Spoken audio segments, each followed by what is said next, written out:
In this, the 14th lesson in the course, A Critical History of Economic Theory and Policy, we examine the state of the world economy as peace finally arrives in 1945 and nations face the challenge of rebuilding in the face of the new threat of communist expansion.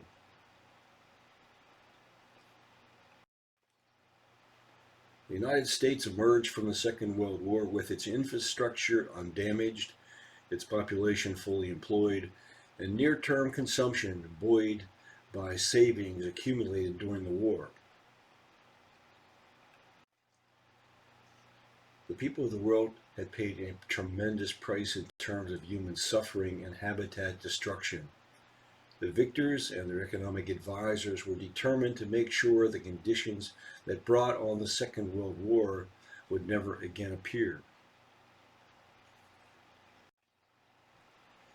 With Germany and Japan defeated and their infrastructure in ruins, the challenge was how to prevent a recurrence of the economic conditions that had nurtured fascism and militarism after the First World War. Moreover, the Soviet Union emerged determined to expand its sphere of control over the peoples its armies had liberated or defeated. Officials and economic advisors in the United States, meanwhile, debated what they saw as the critical issues.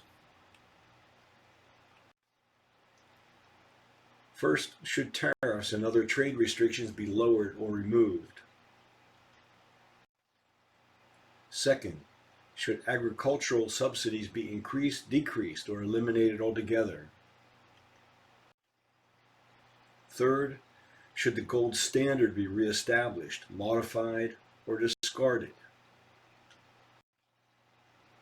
Fourth, should the debt incurred by Britain to the United States be forgiven?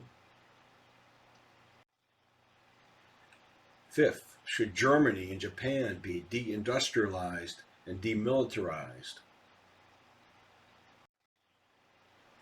And sixth, should Germany and Japan be forced to pay reparations for the war damages they caused? The devastation across the Eurasian continent threatened the very survival of the populations of many countries. Political chaos was inevitable unless the United States and other nations similarly situated, their productive capacity undamaged and greatly expanded by war production, assumed a leading role in winning the peace. John Maynard Keynes believed the peoples of Europe deserved the opportunity for self-governance and national sovereignty, but he also recognized the inherent weaknesses of such a system from an economic standpoint.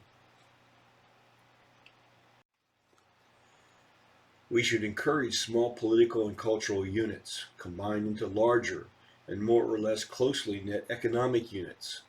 It would be a fine thing to have 30 or 40 capital cities in Europe, each the center of a self-governing country entirely free from national minorities who would be dealt with by migrations where necessary, and the seat of government. But it would be ruinous to have 30 or 40 entirely independent economic and currency unions.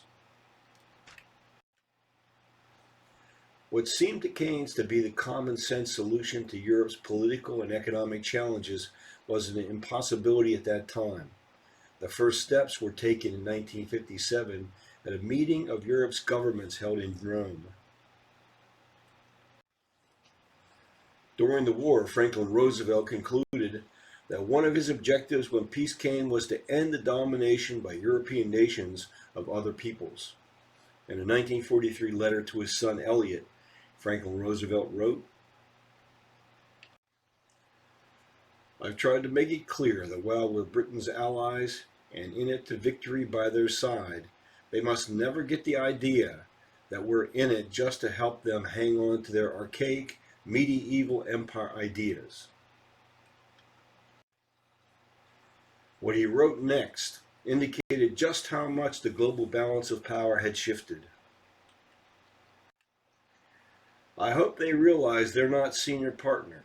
that we are not going to sit by and watch their system stultify the growth of every country in Asia and half the countries in Europe to boot. With the death of Franklin Roosevelt in 1945 and the decisive moves by Stalin to take over the governments of all occupied territories, Roosevelt's ideals were set aside as the new president, Harry S. Truman, faced a new set of realities. In a speech delivered on the 12th of March 1947 before a joint session of the U.S. Congress, Truman revealed what would become known as the Truman Doctrine. One of the primary objectives of the foreign policy of the United States is the creation of conditions in which we and other nations will be able to work out a way of life free from coercion. This was a fundamental issue in the war with Germany and Japan. Our victory was won over countries which sought to impose their will and their way of life upon other nations. The free peoples of the world look to us for support in maintaining their freedoms. If we falter in our leadership, we may endanger the peace of the world, and we shall surely endanger the welfare of this nation. What Truman failed to recognize as a threat to his stated vision was the financial power and the political influence of the companies that had long enjoyed easy access to the natural resources and cheap labor in lands controlled by colonial rulers. The owners of these companies were more than willing to fund despotic regimes to secure monopolistic privileges. One of the most controversial figures working on the post-war economic plan was a U.S. Treasury economist named Harry Dexter White. White served on the faculty of Harvard University along with Lachlan Curry. Both were vocal in their support for socialist central planning. White joined the Treasury in 1934, and by 1941 was promoted to the second position under Henry Morgenthau. White and Keynes worked independently beginning in 1943 on a design for the post-war economic system. Keynes and virtually everyone in the British government felt that Britain had absorbed disproportionately high costs fighting the Axis powers than the United States. The key post-war question from the British perspective was how Britain's war debt would be handled. 44 nations were invited by U.S. Secretary of State Cordell Hull to send representatives to a conference to be held in July 1944 at Bretton Woods, New Hampshire. At this conference, the United States held all the powerful cards, or so it seemed at the time. Harry Dexter White argued for a modified form of the gold standard to encourage liberalized, if not free trade, while Henry Morgenthau was determined to elevate the U.S. to the world's primary financial power. After reading the agreement in detail, Keynes was certain Britain could not comply with terms that ostensibly prevented nations from suspending convertibility under certain conditions. A Bank of England official called the agreement the greatest blow to Britain next to the war. With Soviet ambitions not yet revealed, Henry Morgenthau and Harry Dexter White pressed their ideas for the breakup and deindustrialization of Germany. Even Winston Churchill eventually came to agree, convinced a German economy based on agriculture would once again make Britain a dominant export power. Roosevelt could not be convinced, and the plan was quietly abandoned, after which White's influence disappeared. In 1946, President Truman appointed White to head the International Monetary Fund, even though White was already under investigation for providing secret information to Soviet agents. The Soviet Union decided not to ratify the Bretton Woods Agreement, signaling the beginning of what would become the Cold War. Within the United States, no sooner had the war ended than U.S. business executives lobbied the Congress for an end to wage and price controls. By February 1946, food prices doubled and the cost of living jumped by 75%. Some 5 million workers went on strike, starting with General Motors, then the steelworkers, followed by the coal miners and the railroad workers. In May of 1946, Truman signed an executive order seizing the railroads. The nation entered the post-war era with another crisis, a serious housing shortage. Housing construction in the United States during the war had almost stopped, leaving a huge housing shortage for returning veterans and the new families they were creating. Labor and materials continued to be absorbed by industrial construction. As a consequence, only 37,000 housing units were started in the second half of 1945. Housing shortages continued until developers began to acquire land outside the cities, and public expenditures on new highways, water and sewer systems, and other public amenities allowed for lower densities and the proliferation of the single-family detached form of housing. The first major housing development was undertaken when William J. Levitt acquired 1,500 acres in Nassau County on Long Island, creating a new standard model for the suburban subdivisions. Across the Atlantic Ocean, many cities of Europe, including London, were in ruin. There were no raw materials available, and the factories could produce little. Aid from the United States was critical. The Soviet leaders and the communist factions within Europe's occupied countries moved in wherever a weak point was found. As the situation became clear, the United States finally acted. With Harry Truman sitting beside him at Westminster College in Fulton, Missouri on the 5th of March 1946, Winston Churchill described the dangers posed by Soviet aggression. Churchill declared, "From Stettin in the Baltic to Trieste in the Adriatic, an iron curtain has descended across the continent. Behind that line lie all the capitals of the ancient states of Central and Eastern Europe.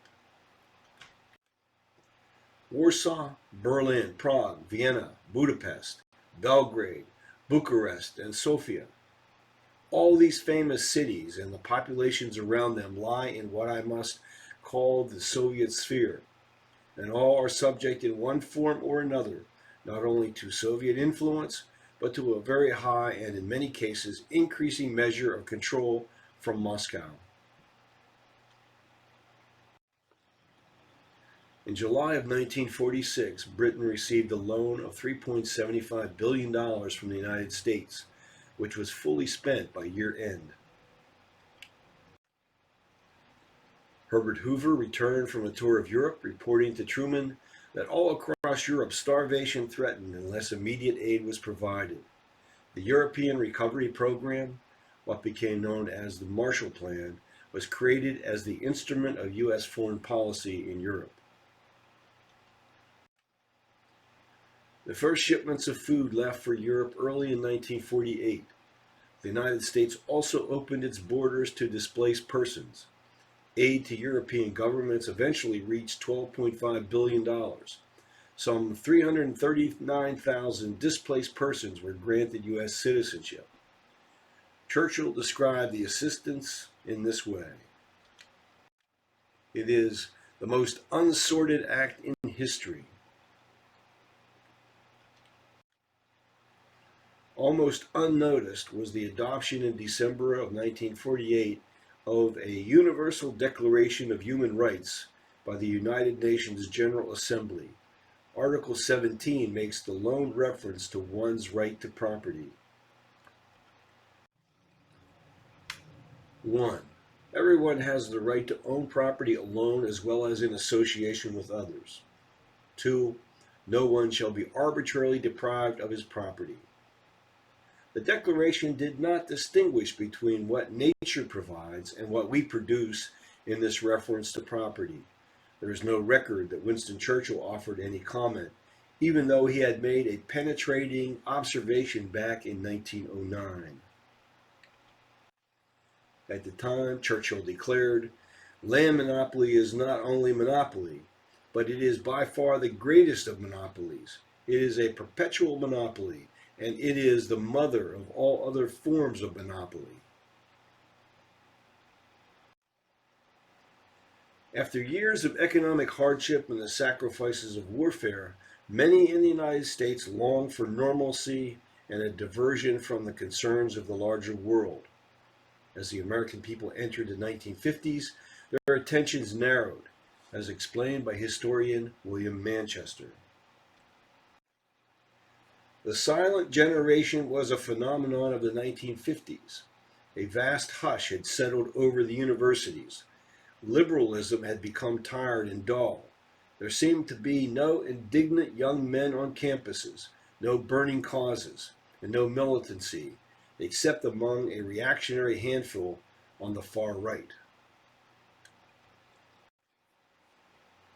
For the rising community of trade economists, the question for them was what they were to do if the government retreated from its interventionist programs and policies. John Kenneth Galbraith, who had spent the war in government work, wrote, "For the Keynesian system, the war had major consequences.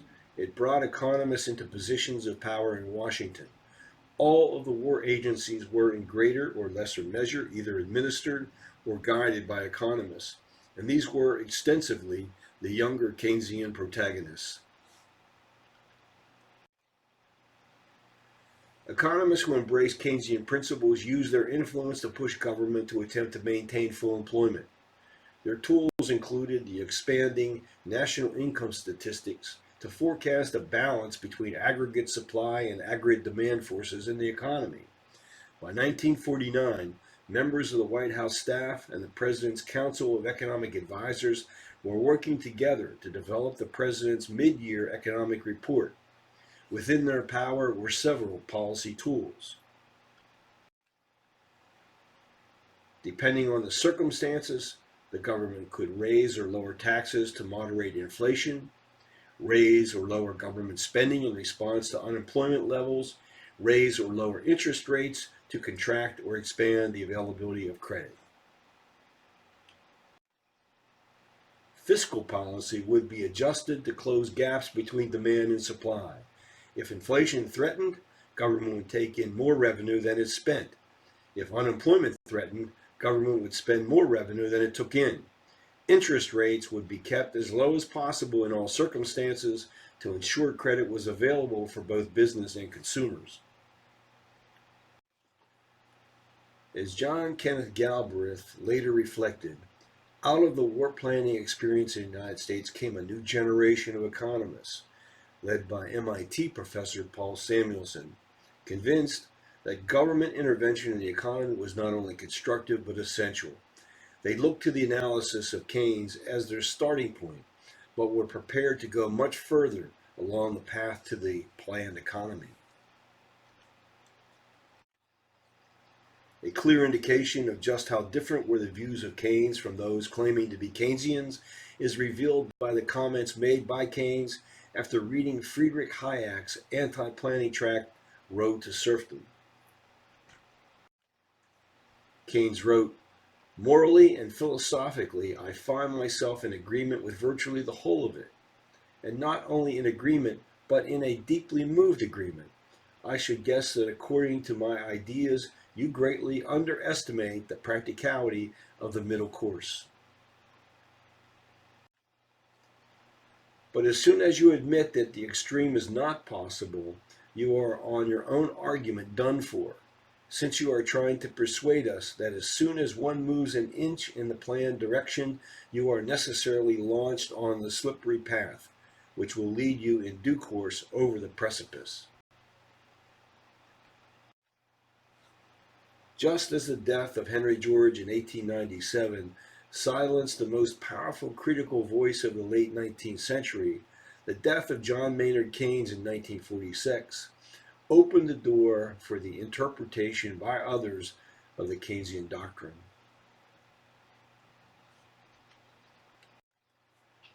We've reached the end of Lesson 14.